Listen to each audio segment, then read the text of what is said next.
Honorable President, distinguished representatives, it is a great honor for me to stand before the United Nations Human Rights Council to present my first report as Special Rapporteur on the promotion of truth, justice, reparation, and guarantees of non-recurrence, a role that I assumed on the 1st of May 2024. I am privileged to build upon the important work of my esteemed predecessors, to whom I reiterate my gratitude. This year, my annual report addresses the approach that I wish to follow in accomplishing the mandate, as well as the preliminary areas of interest that will inform the next reports to the General Assembly and to the Council. In addition, my current report recalls the main activities of the mandate in the past year. In recent months, I have identified the numerous transversal and substantive themes that I intend to prioritize in pursuit of the effective implementation of my duties. As our understanding of transitional justice continues to evolve through new research, jurisprudence, domestic policies, and actions in the field, I will monitor these developments closely. This will allow me to progressively update recommended practices across all 5 pillars of the mandate and adjust priorities as necessary, always maintaining a gender-sensitive and victim-centered approach. Mr. President, in my report, I highlight 5 areas of transversal traditional justice issues of legal, methodological, procedural, and technical nature that I intend to address in my future reports to the Council. The first topic will be documentation within the context of transitional justice processes. The right to truth and memory creates not only an obligation on states to present facts related to gross human rights violations, but also a legal duty to ensure a thorough documentation and review of all alleged violations. Effective documentation is crucial for implementing transitional justice mechanisms and preventing future violence. However, previous mandate holders have highlighted serious obstacles in this regard, including inadequate mapping of violations, difficulties in gathering testimonies, lack of access to official archives, poor preservation of evidence, and the existence of amnesty laws. Additionally, there has been manipulation of information related to human rights violations, which can reinforce denial or revisionism. Often, the documentation also excludes marginalized groups, leading to incomplete narratives about historical abuses. As a result, these transitional justice processes are ill-equipped to offer appropriate solutions and redress to these communities. In the absence of sufficient state action, civil society and victims' organizations often bear the burden of documenting these violations. They work relentlessly and sometimes at great personal risk to map, collect, and preserve evidence and testimonies for both present and future transitional justice processes. Therefore, I intend to study existing practices and frameworks to develop recommendations for a comprehensive and inclusive documentation that meets international legal standards and supports transitional justice.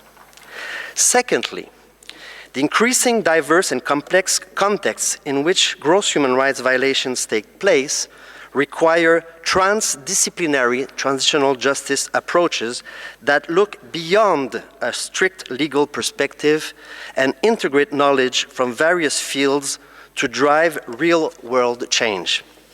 To address the wide range of actors, rights, impacts, norms, and mechanisms involved, it is necessary to draw on insights from social sciences, natural and applied sciences, the arts, humanities, and so forth.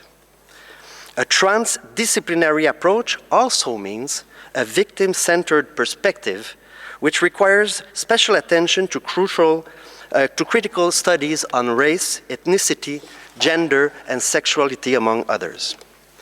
These studies help us understand how different identities intersect and shape experiences of human rights violations and breaches of humanitarian law. Addressing harms in a transdisciplinary manner also promotes the pillar of guarantees of non-recurrence. Indeed, a holistic approach to transitional justice, rather than focusing solely on legal aspects and criminal accountability, can more effectively identify and tackle the root causes of conflict and repression, thereby reducing the likelihood of a return to violence. While there is extensive scholarship on transitional justice across a broad range of disciplines, this knowledge needs to be better integrated into practice. Innovative responses from civil society also require more support. Accordingly, I will review existing literature, draw on practical experiences from various countries, and consult with UN bodies, regional experts, government officials, civil society actors, and scholars.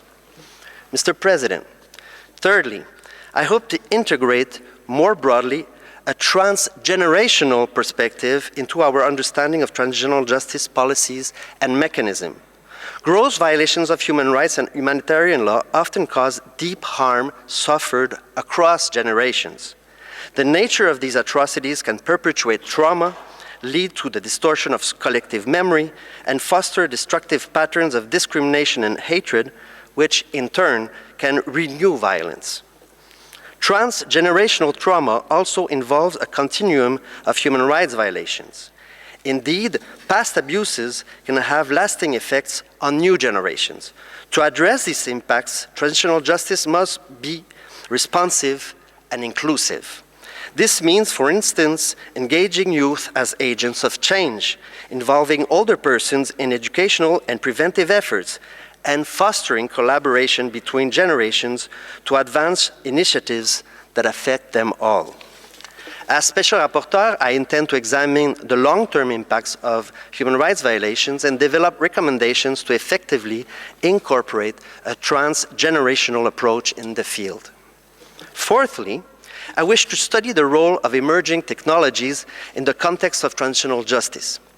The rapid advancement of scientific and technological developments presents both opportunities and challenges for transitional justice.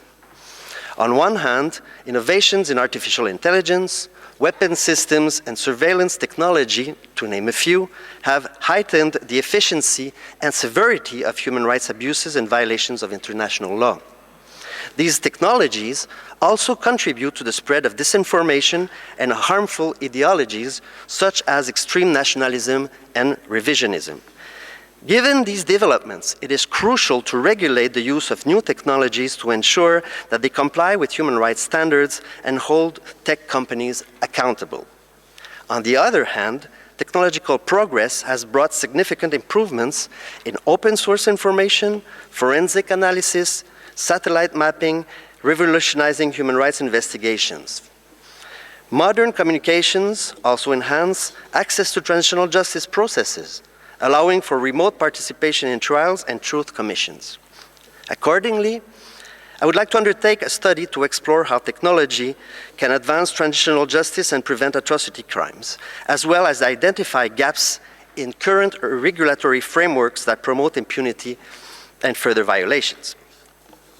Fifthly, I wish to consider bottom-up and global south-north approaches and best practices in transitional justice. To truly place victims at the center of these initiatives, we must create mechanisms and participation methods that address their history, identity, needs, and their specific political and cultural contexts. The more engaged and influential civil society, grassroots organizations, and victims are in designing and implementing these processes, the more sustainable they will be. To achieve this, we need a bottom-up approach that integrates local voices, practices, and philosophies from the Global South, where many of these actions take place. Full inclusivity is crucial, and participatory methods must be accessible and appealing to all affected communities, including those historically excluded, such as indigenous peoples and minority groups. I will thus study best practices and develop recommendations for context-specific, bottom-up approaches that draw on Global South experiences. As I will further elaborate in my next annual report to the General Assembly, In addition to these transversal issues, I also intend to study the following 5 substantive and policy-related matters in the course of my mandate. Firstly, economic, social, and cultural rights within the context of transitional justice. Second, transitional justice responses to mass human rights violations, including when dealing with terrorism, mass displacement and migration, climate change and environmental harms, as well as corruption and organized crime. Thirdly, challenges related to negationism, revisionism, and the politicization of transitional justice. Fourthly, transnational transitional justice, particularly following international armed conflicts. And fifthly, the implementation of transitional justice during early stages of transition. Mr. President, Excellencies, I would finally like to call your attention to the country visit reports of the former mandate holder, Fabian Salvioli, on Colombia, Armenia, Finland, and Sweden, which are published as annexes to this report. Although I have not conducted these visits, I welcome the comments of concerned states and stakeholders as per usual practice. I undertake to follow up with the relevant parties on the observations and recommendations contained in the reports and provide technical assistance where required. Excellencies, in the coming year, I am committed to advancing the groundwork laid by my predecessors. My focus will be on developing victim-centered and comprehensive approaches to transitional justice, firmly anchored in international legal principles. These approaches will be responsive to the dynamic nature of contemporary human rights challenges and will be rigorously informed by the perspective of victims, gender considerations, and the input of historically marginalized groups. Finally, I wish to take this opportunity to reiterate my heartfelt solidarity with victims and their loved ones who seek truth, justice, and reparation, and the preservation of memory to prevent further abuses. I salute their courage and determination and thank them for their vital work, which motivates and sustains this mandate. I remain at your disposal for questions and comments. Thank you very much.